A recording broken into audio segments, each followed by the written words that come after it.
And introduce myself. My name is Perry Price. I'm the Director of Education with the American Craft Council.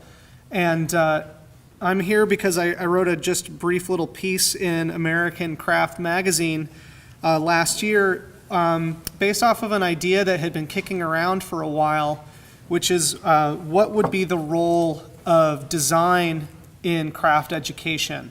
This came out of a talk that Garth Clark gave at in Portland a few years ago, when he kind of posited that for craft to survive in the 21st century, we had to hitch our little red wagon to design and leave the idea of studio craft behind. And this was both from an educational point of view and I think really from a marketing point of view. And in thinking about this and talking about this with colleagues, I came to the conclusion that that would be an absolutely horrible, horrible idea. And I kind of wanted to talk a little bit about why I think it's a horrible idea. But to do that, I actually have to bribe someone to hit next on the keyboard. I promise a really attractive cup of coffee from the cafeteria. All right, so I'm not going to spend any time talking about the red herring of craft versus art. But instead, we're going to be kind of talking about the porous boundary between craft and design. And one of the places I want to start is with this quote by Charles Eames, which is, "I'm a little taken aback by anyone calling himself an artist, because my feeling is that's the kind of designation that only other people should give. You can be an artist in any field, but getting a degree to call yourself an artist is like getting a diploma to call yourself a genius. If your work is good enough, it can be art, but art isn't a product, it's a quality. And sometimes that's lost sight of. Quality can be in anything." And I could also argue that the reverse is also true, that poor quality could be in absolutely anything too. Next slide for me, please. This idea of craft and design being a separate thing started to be on the radar of the Craft Council early in its founding. This is the cover from Craft Horizons, November 1943, and inside of this issue, there is this really bizarre stream of consciousness dialogue between an unnamed person and the industrial designer Russell Wright. Could you hit the next slide for me, please? This is Russell Wright. And even at that time, there was a separation mentally between the role of the industrial designer and the role of the technician, the person who would actually be responsible for the production of something that was created by the designer. If you can hit the next slide. This is an example of, and I have to apologize, I know I'm at the Furniture Society conference, but I'm going to use a lot of examples from other fields inside of craft. Partly it's because that way you guys can't fact check me, but also it's so that I'd like to be able to include other ideas and other ways that this is happening across the field. So this is an example of his produced ceramic line, and the picture in particular has become kind of an icon of design. But Russell never was responsible for even the fabrication of the prototypes at the wheel. He designed them and then they were produced by a technician. And so part of this problem that I kept coming back to with this idea that we needed to incorporate more design education into craft is that it further emphasized the dichotomy and the breakdown between the designer and the technician. And it continued to form a wedge in between those two people.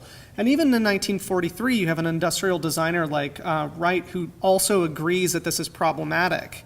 And he, in a position of authority, I guess, is positing the idea that even then, we should be looking for some way for the designer and the technician, to be united in one person. So next slide for me, please. And this gets us to the point of what are we talking about when we're talking about design? What are we talking about when we're talking about the designer? We can't have this talk right now without acknowledging what's also happening in the world. And so I'll use this example from the World Cup 4 years ago. This is the Jabulani ball that was designed for the last World Cup in 2010. It was a relatively new design. It replaced the previous design of the classic soccer ball that was made of 32 individual panels. This was designed so that at high speeds, what would happen is the ball would not knuckle, which is where the projection of the trajectory of the ball would change based off of the airspeed over the seams. And everybody said it worked great except for the players, and they universally blamed their poor performance at the World Cup on the ball. And so this is a question of, is design actually addressing something that's a functional thing? Is it design addressing something that's more of an engineering question? So then if you hit the next slide, this is the International Space Station, which is a flashpoint among a lot of designers. Is this something that was designed and designed poorly as an idea of design as style, or is this something that was designed extremely well, and this is a kind of what's described as right-wing design, where it's designed extremely well. Everyone stays alive inside of it, and it hasn't fallen down yet. And except for the problem of getting people up and back to it, it continues to function at a very high level. So is this a question of design as engineering, or is this a question of design as style? And current dialogue in that particular field is trying to determine in design what they themselves are actually talking about. And now as we're getting more and more towards immersive design, experiential design, we're seeing this idea that design is more than style becoming more and more prevalent. However, if you asked anybody on the street what do they mean by design, they would come up with something that had much more to do with aesthetics than it had to do with internal engineering of the object. If you get the next slide for me, please. And a good example of this is the designer, Garrett Rietveld. If you get the next slide for me, please. This is his famous zigzag chair. And I use this as a good example of design that's all about style and not about engineering. This chair is famous for it needing to be artificially supported in those joints. The original design used dovetail joints at the zigzags, but they would fail if anybody of any particular size actually sat down in them. And Rietveld said a couple of things. One quote that he says is that this chair is actually a design joke. And if the idea behind that is that it's a chair that you can't actually sit in, then you wonder who the punchline is on. The other part of this chair is that, not related specifically to this chair, he's also quoted as saying, I want to design a chair for my mind to sit in.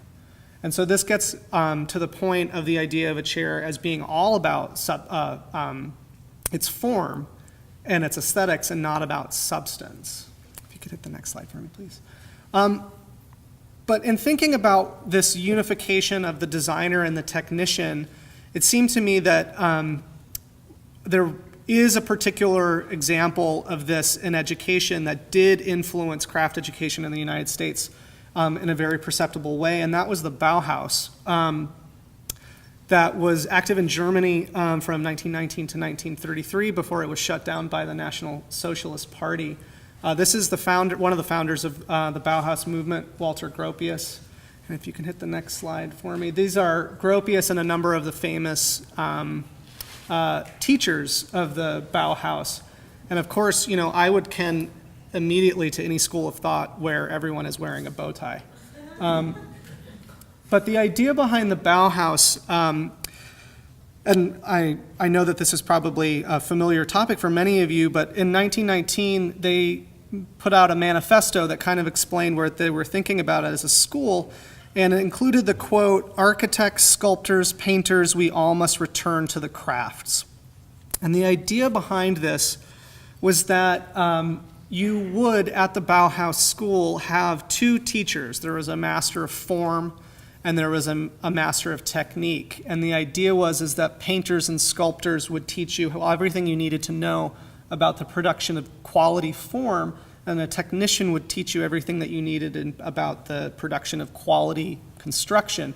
And the idea would be is that graduates of the Bauhaus would have both of these skills embodied in their training and would be able to then you wouldn't have to have two teachers, one of form and one of style and one of technique, but all teachers and all artists would be able to have both of these embodied in their one practice.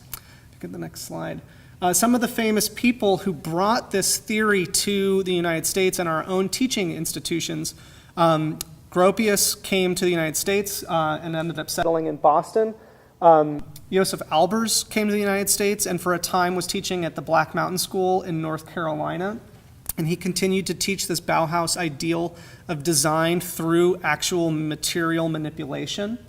If you get the next slide. This is an example of some of his paper folding techniques that were used to teach students about the use and the quality of the materials that they were using. Now, he didn't assume that any of his students would have only be working in folded paper, but he made them explore the qualities of design that could be implemented in the material so that you knew what was actually happening.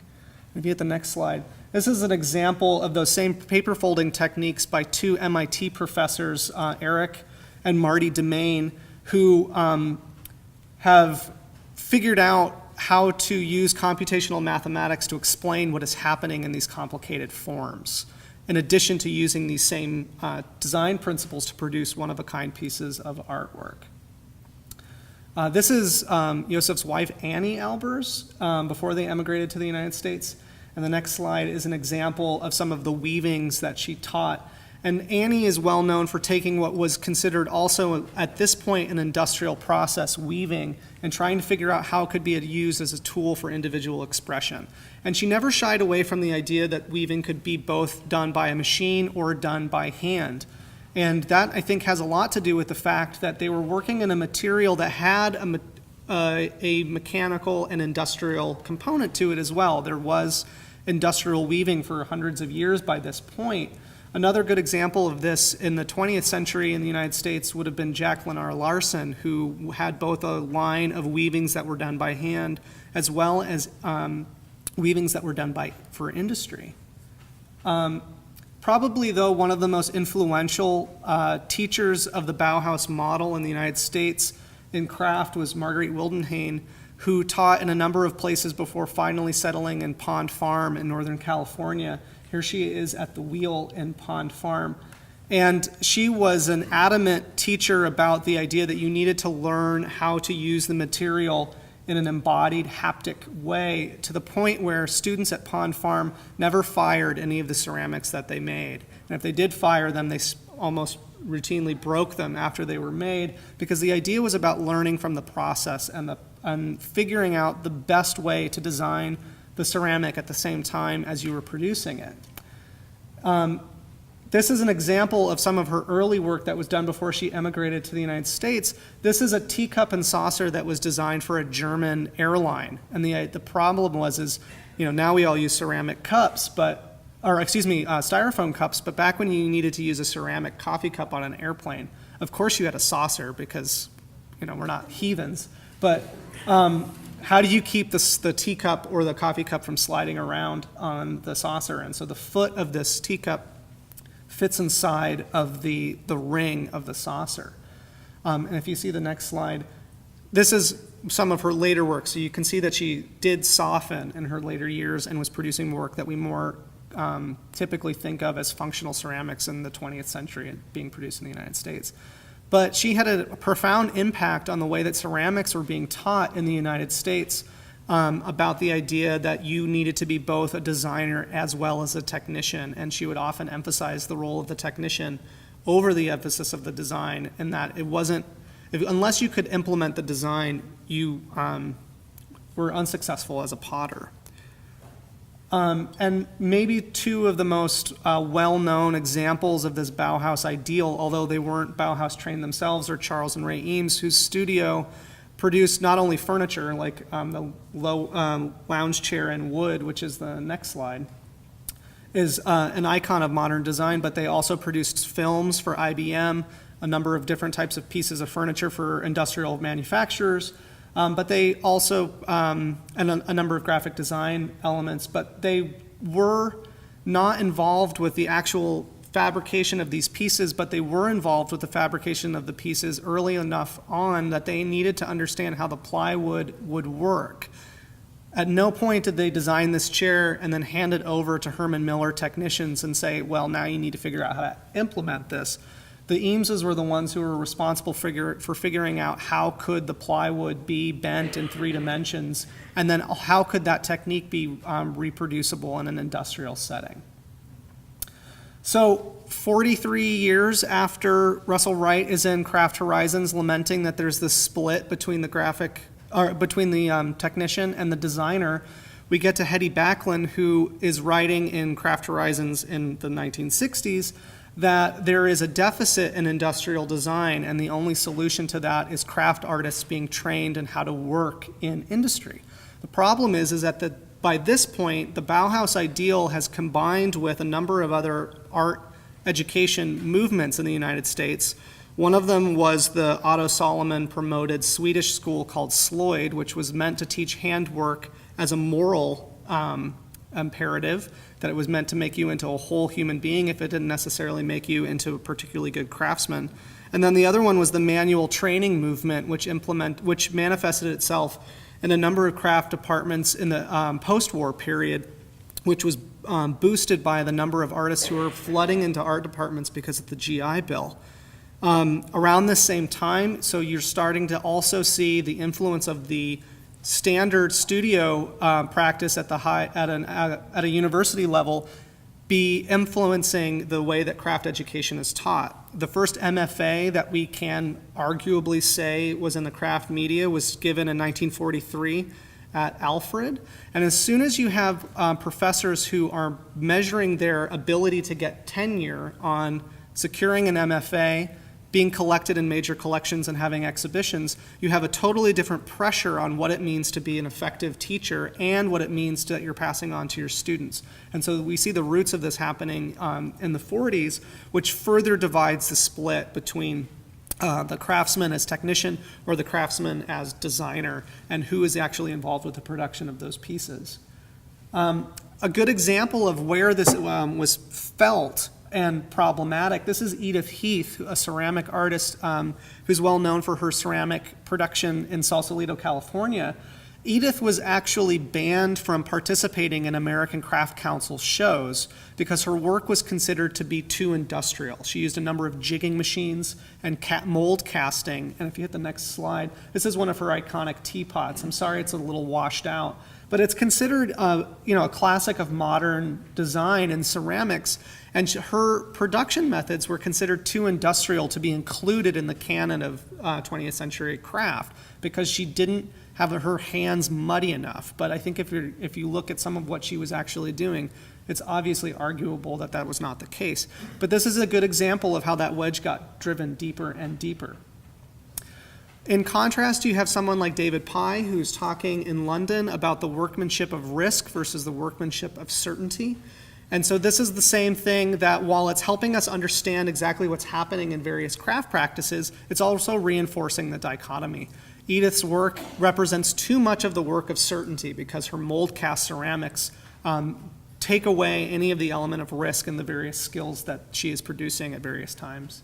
And the next slide is just a poor example of some of David's own work in wood.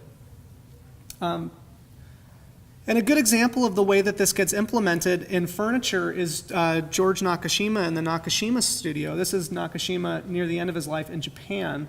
And the next slide is an example of his classic conoid chair in a dining chair and a lounge chair design. And this became emblematic when Nakashima passed away and the studio almost folded because there was still this perpetuated idea that Nakashima was involved with the actual production of every single piece of furniture that came out of his studio. And especially at the end of his life, that was not the case. His daughter Mira was involved with the process and continues to still be, along with a number of other designers and a number of people who are responsible for the fabrication of these pieces.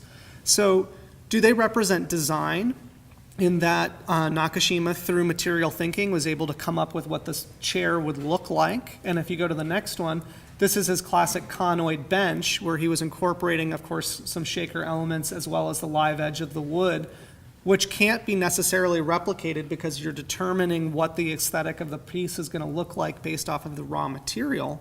But at the same time, all of these designs and orders are being filled under basically an atelier format, where he's overseeing the designs, but they're being produced by other people. So in contrast, we get to 2010. This is Molly Hatch. She's a ceramicist from Massachusetts. And she was producing a number of pieces of work. And if you go to the next slide, she was approached by the modern major retailer, Anthropologie, about licensing some of her designs for sale in her store. And this is an example of the prototype that she created that would have been industrially produced for sale. And it's very difficult to actually see the difference between the two, because part of what Molly was unprepared for is, as her training as a ceramic artist, she was totally divorced from any of the industrial processes. And so she didn't even realize that some of the techniques that she was using in these pieces, she thought would have to be produced using decals and other different types of minimalist industrial production, but they were actually able to be produced in almost the same techniques as what she was using on a one-and-off case-by-case process. So the question is if she was trained as an industrial designer, would she have made a better mug or not? And that's open to interpretation. I would argue that even though it's able to be industrially produced, they still went to her understanding of how to create this piece in order to create the prototype. If you go to the next slide, this is Matt Olson from a Minneapolis design studio called Rolu. And they liken themselves to be similar to the Eames studio in that they do furniture design, but they also do landscape design and graphic design. And Matt is kind of a good example of what's happening at the current moment, where everything is becoming flattened because of the technology that we use, and in particular, the internet. If you go to the next slide. Matt's also really involved with what's happening online, where one of the major facts about what we have in terms of what we produce is work that's only seen and only disseminated through photography. Now, Matt has no problem with that. I have a huge problem with it. But he sees this as being part of the natural lifespan of an object. So these are some bookcases that are designed by Matt. They're made out of industrial plywood, and he chooses that, what he calls low material, on purpose, because he doesn't think of these pieces of furniture as precious objects, although they sell for $100,000 a piece because they're sold through an art gallery. But he also sees them as an exercise in thinking about what the bookshelf actually is. If you go to the next slide, this is an example of some of the furniture that he's designed, again using low-grade plywood. And they're very influenced by the sculptor Scott Burton. If you go to the next one, this is an example of one of his chairs that he's stolen straight from Scott Burton. If you go to the next slide. These are Scott Burton's sculptural chairs, which are made out of brownstone. What you can't see, because the slides are kind of washed out, is the back actually is inset into the base, and both the plywood and the brownstone replicate that. Now, Matt admitted to me that when they built that first chair, they used these images off of the internet as the model. And so when they created the first chair, the scale was completely off. They had created a chair that like a giant would sit in. And they were completely okay with that because they saw the idea of the photograph as being the part of the natural lifespan of the object. Matt's not trained as a furniture maker. He knows how to make these things because he messed around with a biscuit joiner and a table saw in his garage, but this is part of his practice as an industrial designer.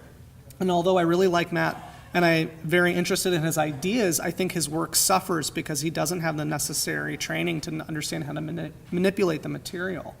If you go to the next slide. This kind of gets us to the next point, which is how do we think about all of these tools? So if we're going to make material competency and skill part of the way that we teach our students, there's constantly new tools being incorporated into their work all the time. And I only throw Photoshop up there because one of the things that I think is interesting to think about as Photoshop as a tool is when this loading screen is up, I don't know how many of you guys have idly thought about all of the names that are written on the right-hand side. These are all of the coders who are responsible for the creation and the constant updates of Photoshop as a tool, rather than the generations of anonymous people who have manipulated and refined all of the tools that we think of as handwork tools. Photoshop is a similar type of a tool, but it's constantly being manipulated. If you go to the next slide. This is the Fab Lab at Haystack, and this is something that we're seeing popping up not only at schools all over the country, but just in garages all over the country. And it's this idea that you can now create a micro-manufacturing facility that with CNC machining, with additive manufacturing, with rapid prototyping, that all of these machines can then somehow mitigate the ability and the entry level of skill in the production of any of any object. Now, these fab labs are being used to really exciting potential at places like Haystack, where they're being incorporated into the larger conversation of making. But at the same time, they're also being thrown out there as a kind of panacea to getting a new generation of people to be working with their hands, but when they don't really quite understand exactly what the tools themselves do. And this is happening when you see this kind of proliferation of the maker culture. I don't know if anybody noticed, but the day before yesterday was the first Maker Fair at the White House. And I pulled out the press release about who was sponsoring the making at Maker. And it included people like NASA, okay, that makes sense, and Etsy, and okay, I understand why Etsy would be involved, but it also was kind of disparaging and frightening to learn that not only is NASA involved with supporting STEM education, but so is DARPA and the Department of Homeland Defense, which are both sponsoring maker labs in high schools all over the country. And so you get to the question about what is an additive manufacturing machine going to do when it's sponsored by DARPA, and we also have someone in in Georgia that has now figured out how to print in an additive, I can't remember what it's called now, but a 3D printer that uses the thermoplastic deposition technique. They're now able to use explosive plastics to print in that thermoplastic induction. So you can create something that doesn't look like a bomb, but it is itself made out of a plastic that is explosive. So when you've got all of these places influencing the way that we think about the tools that we're actually using, and there's no emphasis on understanding the materials or understanding the skills that go into them, I think we end up in a place where that wedge becomes so divisive that we actually start to pretend that it isn't even there. That's actually the last slide that I have. At this point, I kind of wanted to make this into a little bit more of a conversation, because a lot of you guys are involved with the rubber actually hits the road. You have new students working with you in your classrooms. You're producing work in a variety of capacities and putting it out there into the world. And I'm curious about where you guys are seeing some of these divisions actually manifesting themselves in either your studio personally or in the classrooms that you guys are working with. I'd also be happy to answer any questions, because also it'll give me a chance to take a breath. Yes? I teach at California College of the Arts. I run the furniture program there. And there's, we have an array of rapid prototyping machines, laser cutters, and CNC machines. And I don't, at this point, when I first saw the very first thing I ever saw laser cut 25 years ago, I was like, oh my God, laser beam cut that, And now it's like, who cares? It's just like you see the burned edge and the flat pack. It's not impressive. And I feel like we're at the stage right now with the people are dazzled over the CNC and the printer and all that stuff, but it just looks like a machine to me. Mm-hmm. And I'm increasingly I'm seeing students using it like they use the tables, but it's just another tool. And so it has enough, I don't think, mitigating the skill, as you know, people worry about that we don't come in with any skill. I think that's a very fleeting event. And I think these things will be, there's no, that skill and the pieces that are going to rise and be cherished and thought of and historical are going to be beyond just what the CNC can do. CNC is part of it, hand is part of it, it's tied into a greater concept, and they live on in design history. And are you seeing any students questioning what the machine itself can do based off of what its established operating parameters are? Yeah, because I train people to use the table saw. The first time they come in and they go, oh, it's wild like this, what you can do with a table saw, and it's, I'm seeing the same thing with the CNC machine. They don't know what it can do, and so they come up with ideas that, for me, being somebody that's used these tools for a long time, they come up with ideas I can't think of, And that's actually, I think, one of the most important things about the problem with the wedge between the designer and the technician is because if the designer does not know where the boundaries are of both the material and the tool, they'll never design things that push those boundaries. Whereas if you have people who are trained both on how to use the tool and question what the material is capable of, that's where you see the type of craftsmanship and innovation that we celebrate, rather than well, the mold spits this out, and so we'll design for what the mold can spit out. I think that can be reversed as well. Yeah. Run into people who are too much a technician and they can't get outside what they know. I think that's one of the interesting things about having these tools in art schools. There's a great William Gibson quote about the world's invented by the people who throw out the manuals. And I've been at Dean Wilson's college at the MIMCAT at some point, and he had students who were putting canvases down on the CNC bed and chucking up Sharpies and just figuring out what a toolpath drawing would do. And they were actually gorgeous, but it was just like, is that kid chucking up a Sharpie? It was just amazing, it was great. It was really nice to see somebody like that. No, I don't want to read the manual, I just want to see what it does, and obviously they knew enough about rounders and the rest of it to, the kid understood what he was doing. It was nice, yeah. I teach in the university architecture program, and I see students who start off their education in the digital world where every line is perfect and there is perfect level and perfect line. So when they get involved in graphic prototyping stuff, lasers, well, hand somebody a file and the technician cuts it for you. The minute they think that's how the CNC works, and the CNC is very interactive, and what I see happening is students being infatuated with it, and then you realize, well, the piece of wood just flew out of the machine. Why did that happen? Or they chuck a Sharpie in it and forget to turn the spindle off, and the Sharpie goes, and there's red Sharpie ink all over the shop and them. So there's this disillusionment after a while. Well, I don't want to use that thing anymore. It doesn't work. But there are a few students who understand it as a tool, and they take it to another level. They get beyond that, and they understand it's just another tool. And that's the way I look at it too. I teach classes in using CNCs or hand tools. To me, it's another tool, and they bring a perspective after they figured out that the world isn't plumb and square. That is really stimulating to me sometimes. So why couldn't I make them? Why can't I chuck a Sharpie in? Well, I think that idea that it is just another tool is also something that society has not caught up with yet. So if you read any of the popular press about what rapid prototyping or what additive manufacturing is going to mean, it's the idea that a printer in every home will replace the ability for you to need to buy anything. You can design something, or you can download shared file and produce it in your own home.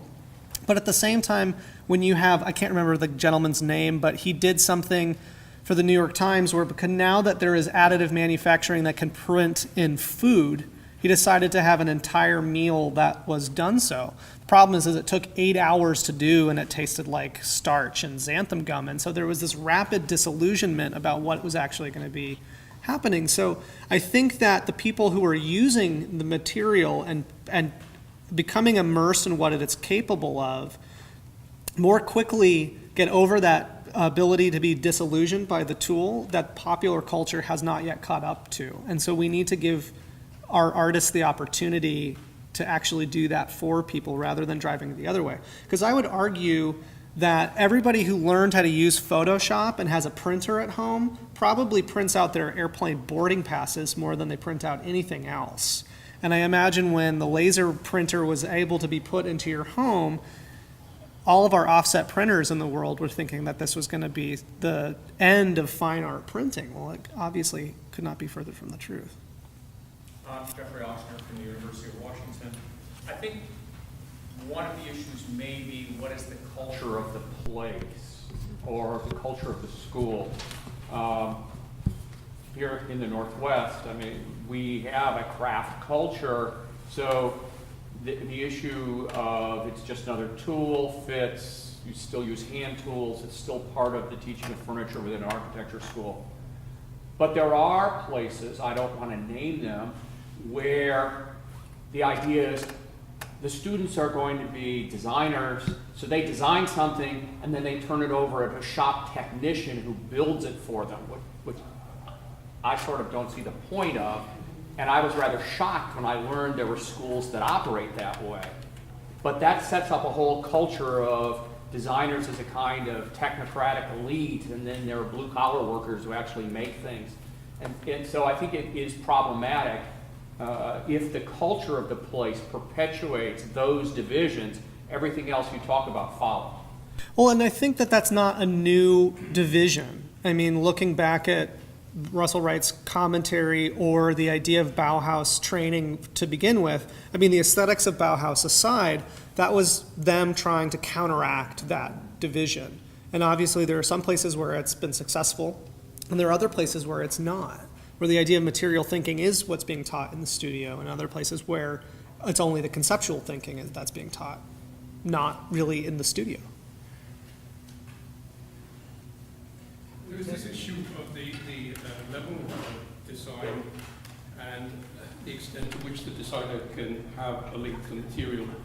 If you like, it's the issue of intermediate technology, that if the technology goes too far, the designer can't really know the material anymore. Classically in buildings, the architect very rarely knows how the materials perform because architecture has become so complex. When it was simple, the master builder could design and build. But it's the complexity of the design itself that makes it, that creates the division in a way between the designer and the maker. And unless you use technologies that are intermediate, accessible, then it's very difficult to break that, I think. There's some very good examples in Bauhaus, like Walter Siegel, of architecture, that he had to simplify the building system in order to be able to keep in touch with the effect of the material itself, hence you get a very simple building system. Yeah, and it's interesting that you bring up architecture, because one example of that was the influence in the 60s with the Back to the Land movement had that the way that vernacular architecture was being influenced on the whole design build movement that came out of Penn, that all of these guys went back to Vermont and started building houses, where the effect is that if they tried to draw what the house would be in plan, they could never have figured out how to draw it in order to execute it. But since they let themselves build it one stage at a time, they were able to figure out how to use the materials to build the building in a vernacular training, but to do something completely new. And it never would have grown that way if they had done the traditional way of, well, I'm going to plot it out and draw it first. Unfortunately, that kind of hit a cultural dead end in architecture. They all stopped working. I think it was just too attractive to just be in Vermont and not build any more houses. Because we never saw that continue in architecture past the early 70s. I think also looking at it from the other point of view is that, You know, even Peter talking this morning about how he got into it, how I got into it, I see what we are doing is a very self-indulgent exercise. The world isn't saying, I want beautiful furniture. I'm saying, I want to make beautiful furniture, and let's see if the world likes it. So I think from a point of view of education, whether we have a CNC router or not, there are people in the world, I think we're all genetically built that way, that we need to do this. And I think they're going to keep coming, whether we have CNC routers or not. But I think we do need to have them because it is like the arts and crafts movement. We're fighting over hand tools and jointers right now. Right now we're fighting over CNC routers and jointers. So I think it's just another tool. But I think, you know, whether it's involved in education or not, I think it's, in my case, my students, it's sort of pushing from the bottom up. I think it's interesting that you bring up this idea of the arts and crafts movement as being analogous to what's happening in our current moment. And I think that there's a social element to it too, and that the arts and crafts movement was touted to be kind of a democratic socialist endeavor. And the same thing is happening with additive manufacturing. Now we're talking about a 3D printer in everyone's home as being a democratic process. But we have to remember that Morris was designing furniture for mansions, and his wallpaper was out of reach of anybody, even though it was still wallpaper. So even though a cube printer is now only $1,000, the the plastic that you use to print with it is not cheap. And so what is actually being produced and what kind of design thinking is happening once you hypothetically open this up to the democratic masses is yet to be kind of determined. And I think that there's a disjointment between the socialist ideas behind what's happening and then where the rubber is actually hitting the road. Did you have your hand up? Yeah, I think, for me, one of the most interesting things to think about in this dialogue and the back and forth between like traditional hand sort of skill and the more digital or more sophisticated technology is the idea of skill, which is in the title of your talk. And that, you know, if we think about the students, like Russell described, that take off with this stuff in these areas that maybe some of us try to do different ways would never even imagine, or what it really comes down to a sense of skill, and that even this, you know, digital technology, there's a level of skill that can be involved in manipulating that. So if it is another tool, if we think about it in the right way, and I think part of, in education, what is key is the idea of thinking and how you think with the tools, how you think with the materials, whether it's, you know, the raw material of wood, or whether it's the materials used in digital fabrications, is that there is a level of skill involved. And even though we think that it's drastically different to learn how to use a chisel by hand to manipulate something, that on a certain level, that's not that different from understanding the nuances of digital technology and the layering and the building that can happen with that. And that, you know, that I think that the really rich, nuanced work that will rise to the top will have an element of skill in it that's doesn't have to be thought of as so drastically different from the kind of skill we acquire in learning to manipulate a material by hand. I think you're right, but one of the things that I think is skill is one of those words that becomes a divisive thing. And I think that we would be better off if we think about skill as competency rather than as this,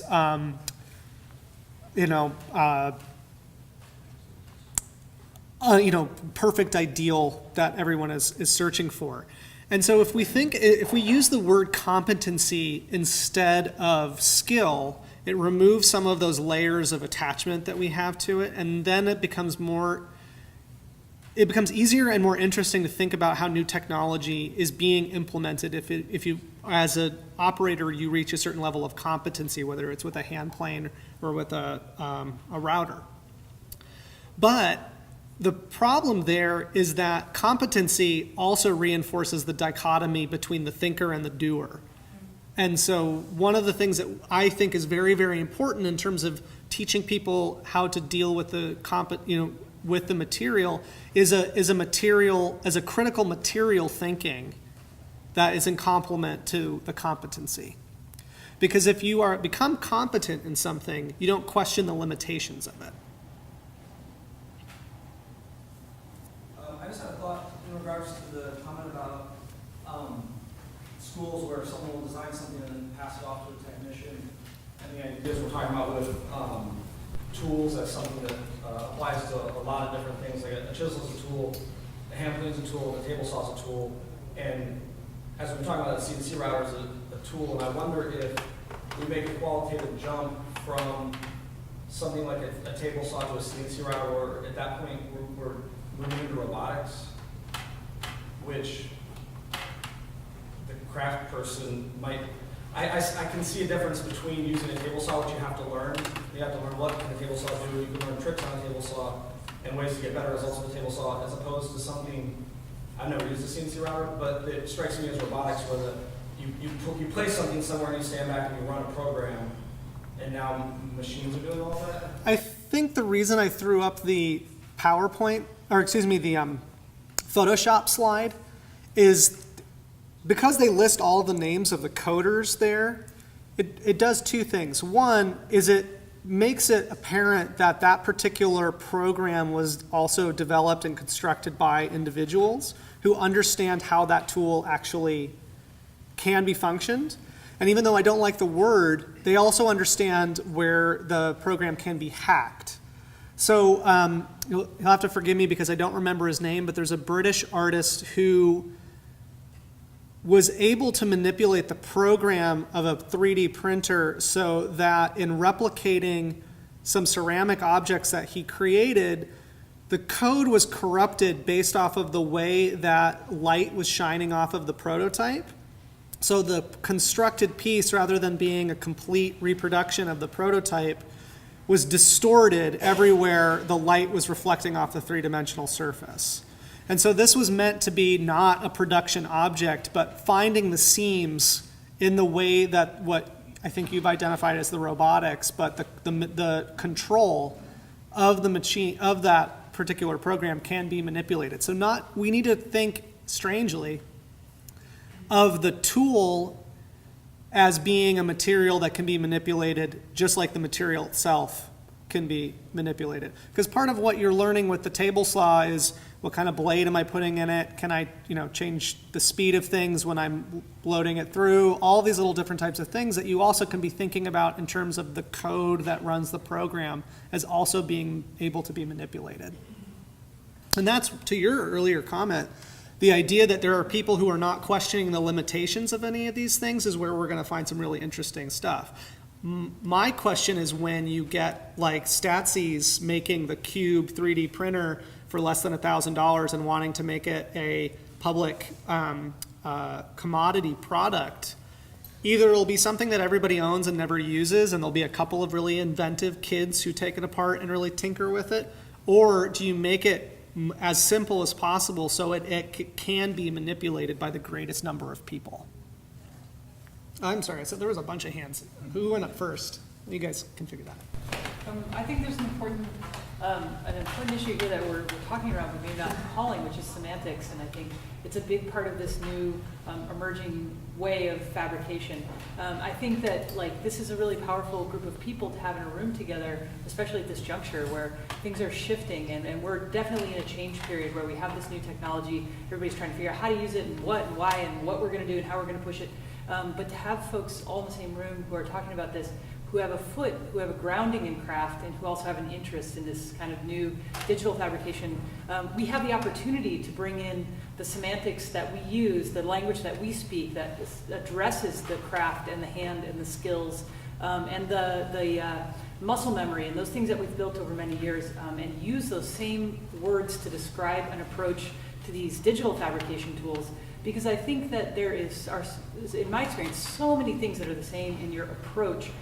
When you're doing cabinet making in a traditional analog shop, and when you're going to make your cabinet parts on a CNC router, you still need to think through that cabinet in the same way. And people who don't have that training or experience will jump onto the CNC machine and make those beginner mistakes, which we've probably all done, thank God.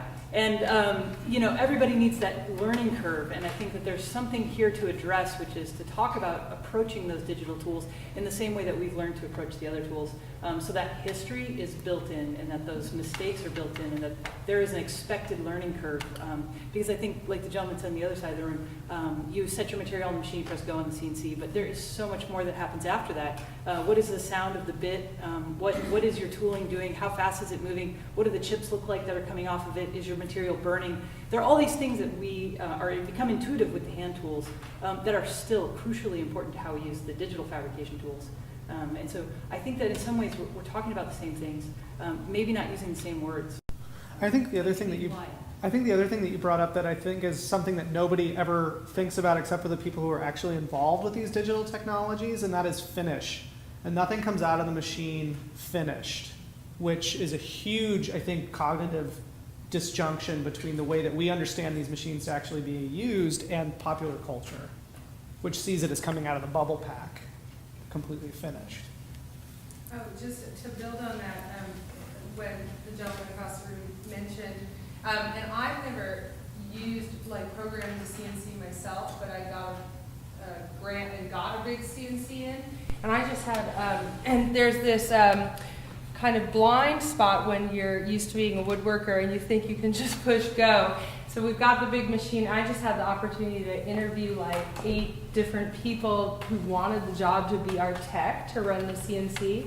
And when you start asking them these questions you think are the right questions, and they start, going on and on about how they're going to use the downflow chuck, and how when they had to do this really compound spiral thing, they invented all these different jigs that go on there, and how they manipulated the vacuum system so it would suck it down at an angle, and you're going, oh my God, you guys are so creative, and it's the person who knows the tool that's going to come up with the really amazing work, because I couldn't have imagined some of that stuff they're showing me, because I don't know the tooling enough to be that clever with it. And it's the person on the tool that gets the material and gets the tool that's gonna do the really inventive work, not the designer who kind of doesn't know where that machine goes. And I think that where the machinery is and where the material is, the people who are on the ground with that stuff, they actually become the designers, not the people who are designing conceptually, because they see all the things that are possible, all the manipulations you can do. And it's really complicated. It's very custom for every job. It's not a robot that you just go, I have a vision, make it for me, robot. I think there's a really big difference between, I think competency definitely is part of that. But I think there's a very big difference between popular culture and the makers, the fabricators. I used to run a 5-foot bed milling center, and one of the students that I had in my world was learning how to do. They bought a little CNC machine, and he was really excited by it. And he had this little thing that came with the company, and it had 15,000 lines of code, and you could have done it in 2,000 lines of code. But it's also understanding it. And when I was early in manufacturing, I always thought, 5-axis milling machines were great because you could do turbines and all this other crazy stuff, except how do you mount it to the system? And so there is a lot of, the competency that we see in traditional woodworking tools is, it's just different with computerized machine, whether it's additive manufacturing or milling machines, they're just different. It's more of a higher level in part because the computer's involved. But, I think you could develop it if you put the time to it. And did you have a comment? I think that I don't teach in university, I teach very much hands-on furniture makers, and I have an interest in craft in general. And from what people are saying, it sounds like the skills that are developing are very different.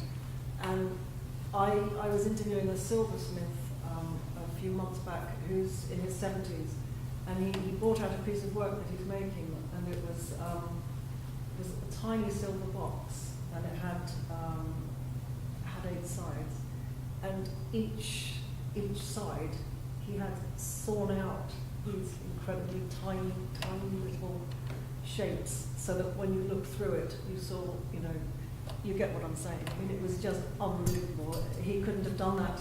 He couldn't have done that 30 years ago. He hadn't got the skill, but by the time he was in his 70s. And I think that we don't value that in people. We're looking at what the result is, and can it be got to through digital fabrication, or can it be? And the fact that people don't even know that he's there. He's sitting in his house and he's spending months, making this thing. And I think that we don't value that. I think in countries like Japan, for example, they name people as a national treasure. They recognize it, and that person is kind of identified as being somebody of an incredibly high skill.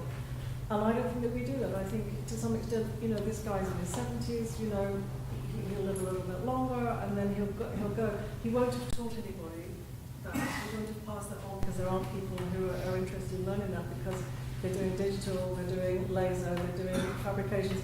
And we will be living in a world where people can't do that, where people don't have the capacity, the skill, the ability to do that. It will be done by machines, and is that something? I'm not sure I agree with you. I don't think there'll ever be anything that's only done by machine. And I think the only thing that I have for proof is how everybody my age has learned to knit again for some reason. You know, and granted, learning to knit a scarf does not take the same amount of competency that this man. Nothing like it. I mean, really, Oh, no, I agree, but I think the analogy is that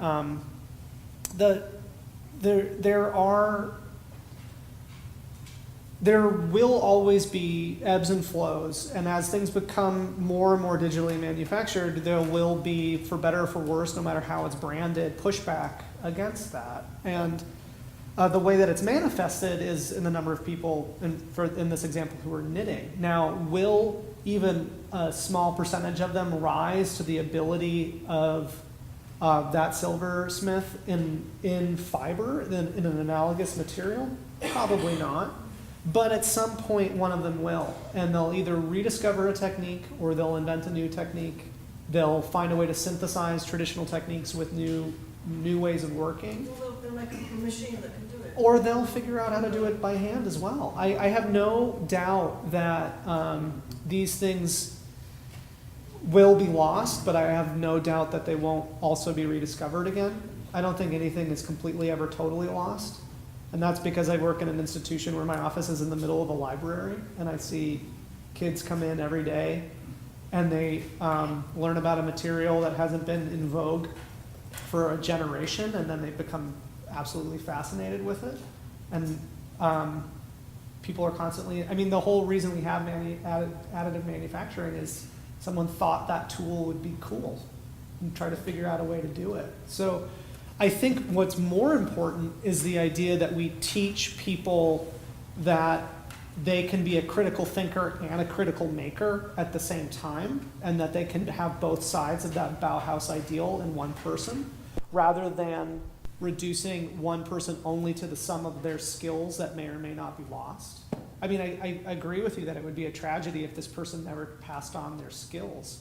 But I do have an ultimate amount of faith in that the idea that these skills won't ever truly be lost. If machines are capable, I mean, I looked at this piece of silver work that he was doing, and I was thinking that could be laser cut. And I mean, it really often just comes down to the cost and how much time. Well, but I mean, the other argument to your point is that a lot of people are making things not because there's a market demand for them, but because they enjoy doing them. And this gets back to the Morris comment too. I mean, the person who designs IKEA furniture is also not the person who figures out how to fabricate it so that it can be flat packed. You know, there is a very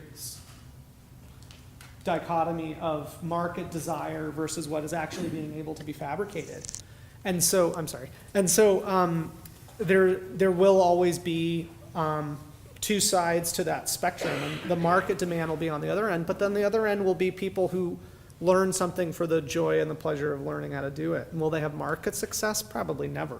But there needs to be teachers. There needs to be teachers to pass that on. I don't. If teachers don't have the ability, then they're not going to be. Well, that's to my point that we need to facilitate critical thinking and critical making in the educational process. And that's just a reality that we don't emphasize enough, I don't think, no matter what the tool happens to be. I want to speak that a little bit. I think there is a fear of digital technology because people don't know about it. They're afraid of it. We used to be afraid of the printing press too. That was people thought the printing press was going to be the end of civilization. So I understand the fear. And I also know that I teach in the university system. I'm a furniture maker first. I've learned digital technology second. But they'll walk in, I want to use a CNC machine, and they'll see me in there cutting a hand dovetailing, and they say,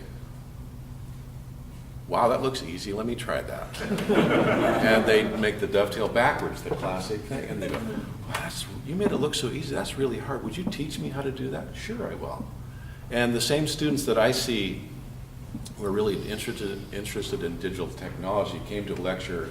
Walker Weed, I know his daughter, Walker, came to Bozeman, and she said, my dad's driving me crazy. Take him to school.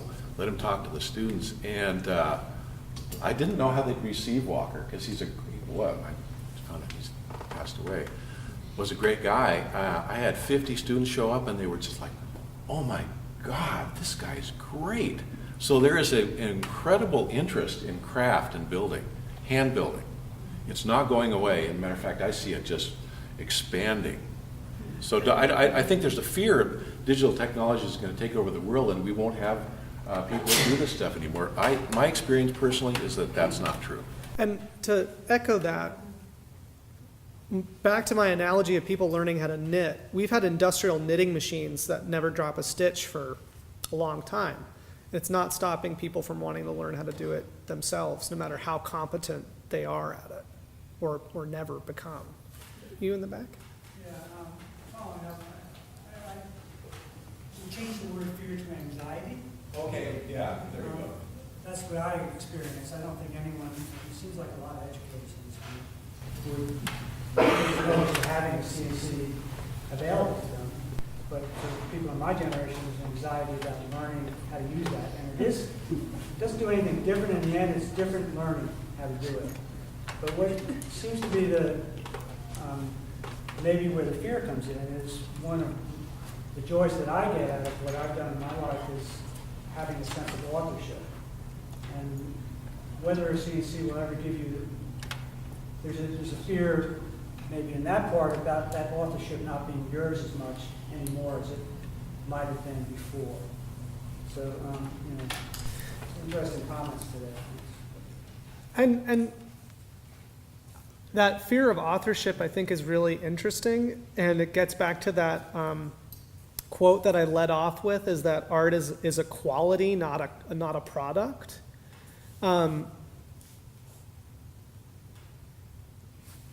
There are a number of pieces that were never touched by the person, but we still know them as being authored by the person that is responsible for the actual authorship. So I think that's also a misplaced anxiety as well. Yeah, I don't know where this kind of fits into the whole thing, but just a couple of things I've been thinking of that are the sort of the point of contact between tools and materials. And one of the things that I see in using different levels of tooling is that the more sophisticated it gets, the further away you get from the material, and the further away you get from the actual need to understand that material in a certain way. I work in wood, which is particularly not a composite, not a uniform material. And so understanding how to work it with a gouge, a chisel, a plane is really different than understanding how to, program a CNC machine to work that material. And so there is something, I don't know what it is in there, there's something that's missing in that transition. I disagree, and only because if you think about the ceramic artist, clay is a completely analogous material. This chunk of clay is the same as this chunk of clay, but those artists have the same anxiety about moving to digital technology as anybody does, and they work with a material that is just as unique, but unique in a different way than what the new digital technology is working with, and completely different than wood. So if the anxiety is across media, it's not limited only to the people who work in wood and fiber and ceramics, but it's analogous to everyone. I'm not talking about anxiety, I'm actually talking about the word you wanted to get rid of, which was skill. I mean, replacing it with competency, because I'm not ready to get rid of skill as a word, because I think it gets at something that includes a combination of tools and materials that's different than competency. Sure, and I guess it's a little bit of I should clarify, I don't want to get rid of the word of skill, but when we talk about these new machines, I think the word skill has an emotional attachment to it, and that if we think about if we use instead the word competency when we talk about these things, we can get at the same issue without this idea of the emotional attachment of something being lost. I love the word skill. I would hate to see people stop using the word skill. But it just, and for the purpose of the discussion, I feel like it's got too much emotional baggage. What this gentleman's saying, though, is making the point that wood is not a uniform material. Sure. And it does not move uniformly under temperature, or under humidity conditions particularly. And also, as you pointed out, it responds differently depending on species to chisels, gouges, and the routers. And so one of the challenges is somebody who thinks they're programming something, they're cutting styrofoam, they're cutting whatever, it's like, oh, it's all the same. But in a material like wood, it is so different in different directions, and different species are so different. That understanding you don't get only by programming. It really requires hands-on. I agree with you, but I know that this is probably not a good thing to say at a Furniture Society conference with a number of woodworkers, but you guys are not unique in thinking that your material is special and needs a specific amount of competency than any of the other materials that people are working with in craft. I mean, clay is different if you get it from the manufacturer, if you're working with a high kaolin content, a low kaolin content, if you dig it up from a riverbed. I mean, the list goes on and on. So, but the same question about understanding the material is being asked by people with a high degree of material competency across media. It's not only wood. And so there's a lot of people who are using and trying to understand how we think about training a complete maker in all of the different materials. So I hope that doesn't get me chased out of the park after my talk. Yeah, we'll go back and forth. There was an article a couple days ago in The Guardian with an interview with Jonathan Ivey, who's the head designer at Apple. And he was talking about in their labs how design happens. And he said, you know, making is not tacked on at the end of this thing. He was like, making is absolutely integral, and they make and break. And he's like, we're using materials none of us have ever used before, and we have to break it to understand it. And it was like, it's really enlightening, you know, to see him talking about the act of making, you know, on that level for iPhones or iWatches, whatever the gadget's going to be. But he had the same material appreciation and understanding that any of us have about wood or ceramics or whatever it is. It's the same thought process, I think. I want to give everyone an equal time, especially since I think we're coming up on the end of our time, but you had some. Yeah.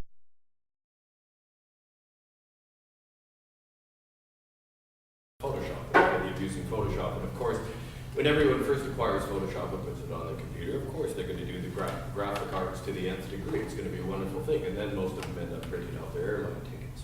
Same thing with 3D printers. We may all have them available, but you have to have the inclination to make things. You have to have the need to make things. I've tried to quit making things over the years several times. I can't. I have to make things. So whether I'm doing a 3D printer or whether I'm using a gouge on a piece of wood, I still need to want to make. So a lot of these people, a lot of these 3D printers are going to be gathering dust in their basements because they'll get them, think they can make things, then they'll realize, wow, that's not quite that easy. Same thing with knitting. You say, all of these people you know now have learned how to knit. How many of those knitting needles will end up in people's drawers? They'll knit one thing and will never do it again. But there will be those people who discover something wonderful and fascinating about that particular medium, those particular tools. And I think it's the same thing with the CNC technology, 3D printer technology. Most of us, will use it to a greater or lesser degree, but there will be those people who discover something special and discover something interesting about it. All you have to do is have a piece of wood blow up in front of you on a CNC router to understand that it's more than just programming. You do have to understand the material. You do have to understand direction of grain, how it cuts, and so on. You'll get a mediocre result if you don't, but if you do understand, it moves it to another place.